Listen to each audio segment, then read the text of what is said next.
Hi, this is Mark. In this video, I'm going to talk about why attraction is a precondition for any relationship. This is going to be the case we're going to consider for relationships that are predicated on, biological drives and needs and desires. Of course, what I mean by precondition is that there is a standard, there is a boundary that defines the initial condition, whether or not, like a for instance, a woman, she women are the choosers in a lot of instances. Men are the pursuers naturally, and of course, men need to have good, qualities that can dictate the survival of the offspring. And that's why women, they choose based on a lot of these traits. And of course, attraction, it's the initial condition because that sets the receptivity. It's proportional to the receptivity and the reward feedback that you receive. Of course, if I were to burn myself in the fire tomorrow, my probability of getting in any relationship would floor to approach zero, essentially. Not absolutely, but you get the point. It's essentially now I'm outside the boundary of where that is defined based on the standard. Everyone has a unique standard or whatever and it evolves over time. It always changes depending on the circumstances.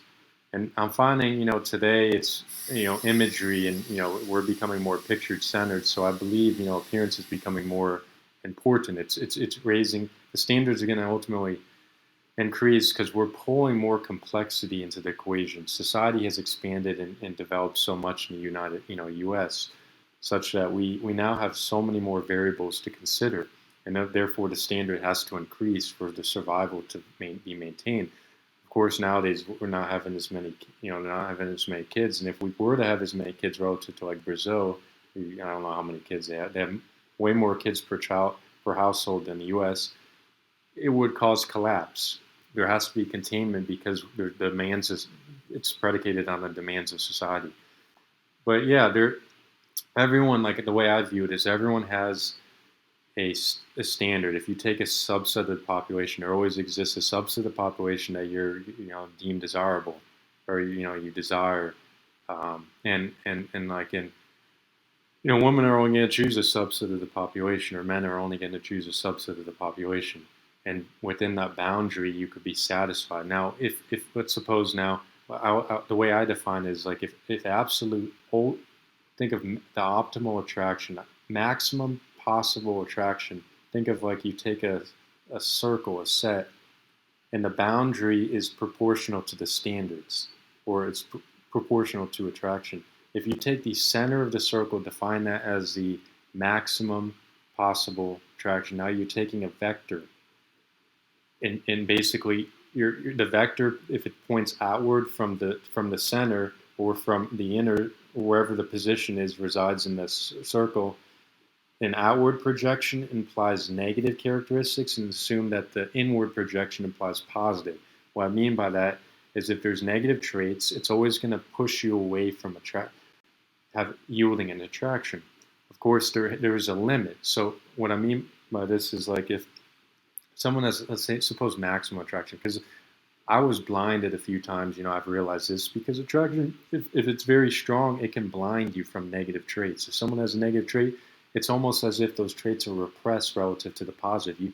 The receptivity is always going to be stronger when you have the initial attraction. That's why you can't, they're inseparable. Personality and looks and attraction, they're inseparable. You can't, those two are connected and linked together.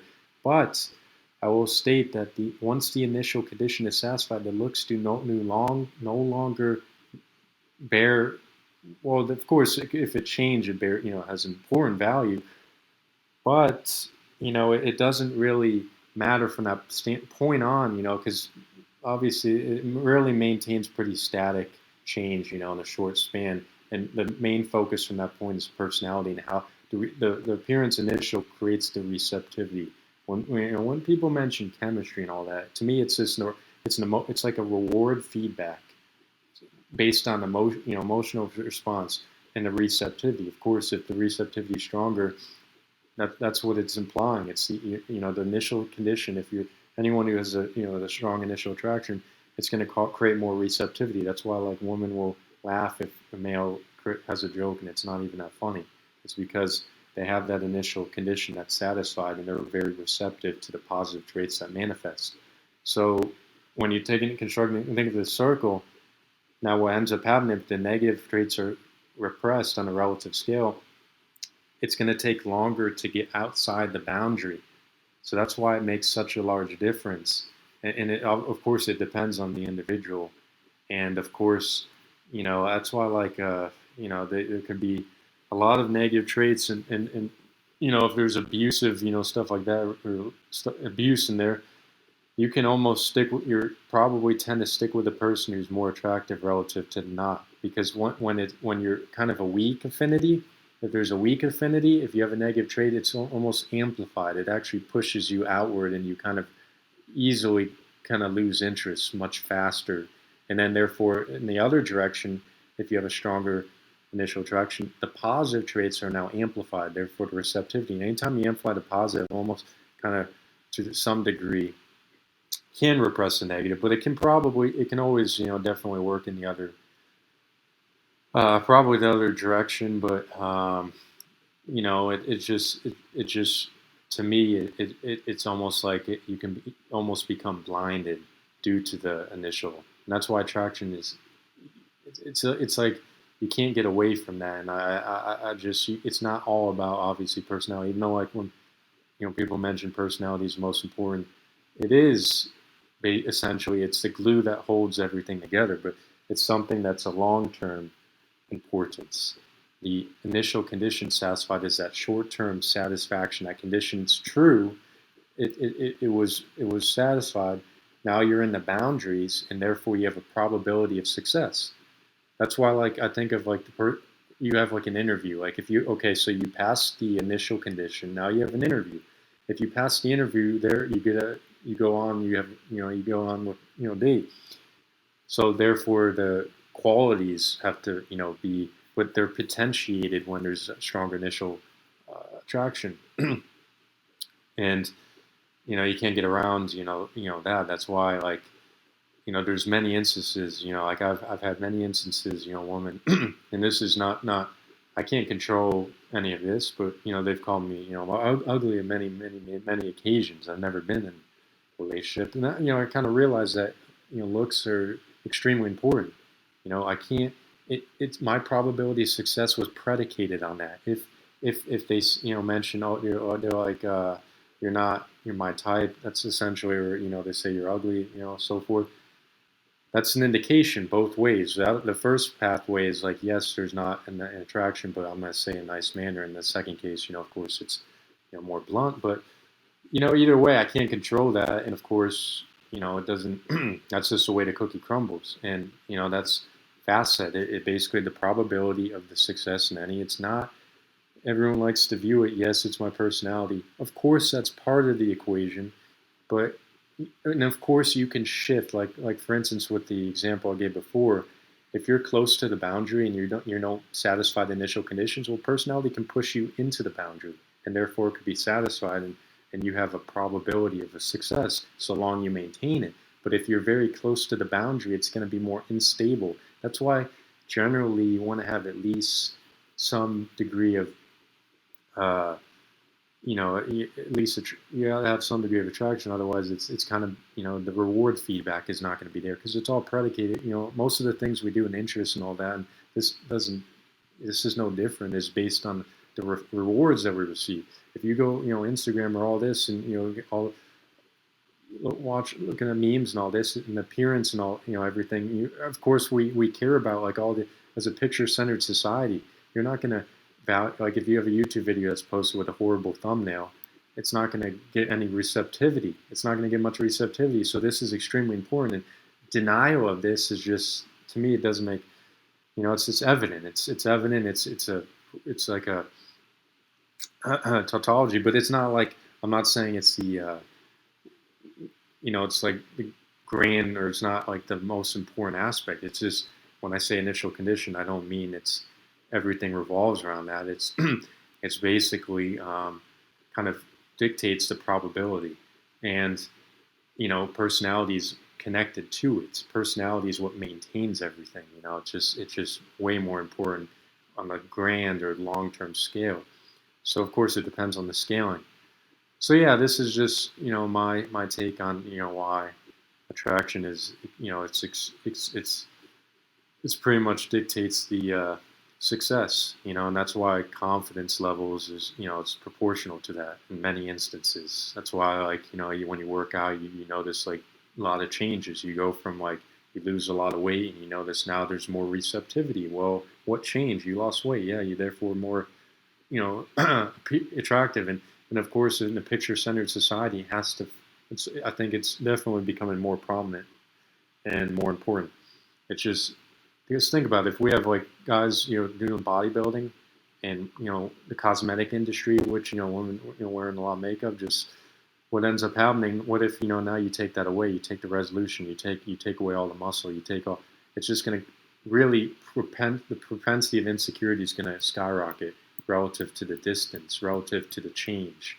If the change is slight, you're not going to notice as much. But now we notice defects to a higher degree because the resolution's increasing and we're focusing more on the we can't focusing so much on the outline really. It just to me it's a function of the environment. We can't like when we're so stimulated by all this superficial type of materialistic type of things, and of course not everyone gravitates this way, but it's out there. It's out there. And what do we have to, we have a higher probability of going in that direction because we're saturated in it. It's always like feeding, us in some form. It's always, and ultimately we change based on how society changes. It's a function of that. And so therefore, things are going to obviously becoming more complex.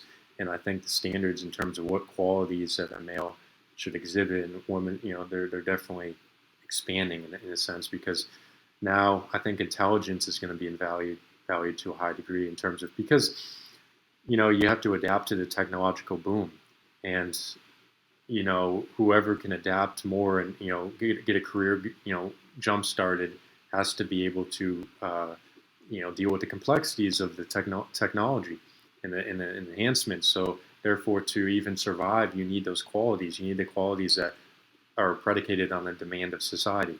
So basically, these are going to be the big changes, and of course, I find I find a huge change is it's almost as if processing speed capabilities are increasing just because we have to deal with more things in a given unit frame.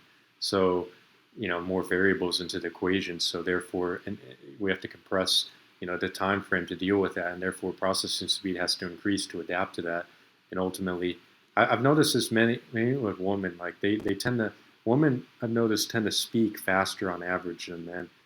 It's just some, I guess, pattern I've noticed that they have very good communication. Sometimes this speaks so fast I don't even know what the heck was said. Just because me, like I'm more of a visual space. I don't process auditory information, I guess, very well when I'm listening, stuff like that. I just have to sit back. I guess maybe because I'm an introvert. But when there's so many details flooded in, I go crazy. I can't take all. I just don't even retain any of that. But either way, yeah, that's just kind of my take on it. Of course, anyone's can disagree. I mean, I'm always in. I always like debates. Or other constructive debates because I'm always open. To the other side. And whatever viewpoint I've had is just kind of limiting to whatever space I've occupied or whatever, the experiences, which is totally different than everyone else. So, so yeah, it's kind of course, whatever view I have is pretty narrow on a grand scale. Of course, everything, you try to broaden, everything over time, but this isn't obviously everything. I'm just mentioning, just some of the concepts or the, how it's a, like I mentioned, it's a precondition. Just in my belief, it dictates a probability which should be hold. In a lot of cases, I tend to, and to end this, the main I know I'm kind of going all over the place, but the main reason I mentioned as well is like if you take a spectrum, we know women tend to like masculinity and men tend to like feminine. Of course, in the natural scale, there's variation because it's all on a spectrum. But suppose now you take a male that has masculine and you start shifting them to the feminine side. There exists a limit such that now the woman is no longer attracted. There's no longer feedback. Yes, the personality stays static, but what changes is now the man cannot. The probability is gone. Now cannot enter a relationship because she won't. It's outside the standard, outside the boundary. So that's why there is a limit. This isn't like calculus. There exists some limit. Like when you talk about derivatives, this is always going to be the case. If I were to revert myself to a 90-year-old man, am I going to have any success? No, because I look like a 90-year-old man. I mean, even if I maintain the same personality, I'm not going to have any success. Is someone going to like my personality? Yes, but it's not. It's predicated on survival. It's predicated on the genetics. We need genetic superiority.